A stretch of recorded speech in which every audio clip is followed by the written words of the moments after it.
Sunday வந்து chicken Manchurian பண்ணுறேன். அதுக்கு வந்து சிக்கனை நல்லா வாஷ் பண்ணி லெக்கு மட்டும் எடுத்து வாஷ் பண்ணி அது இஞ்சி பூண்டு பேஸ்ட் போட்டாச்சு.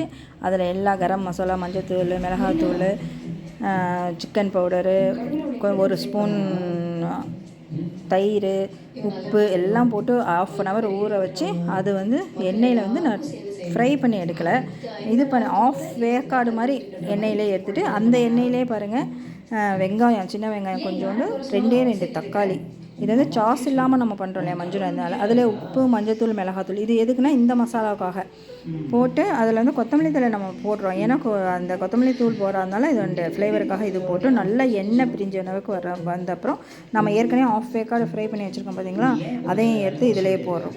போட்டு நல்லா எண்ணெய் பிரிஞ்சு இது திரும்ப ஃபுல்லாக வெந்துடும் பாருங்கள். வெந்து இந்த மாதிரி வரும்போது ஜூஸியாகவும் இருக்கும் சிக்கன் மஞ்சூரியன். இந்த வீடியோ பிடிச்சிருந்தா லைக் பண்ணுங்கள், ஷேர் பண்ணுங்கள், மறக்காமல் சப்ஸ்கிரைப் பண்ணுங்கள்.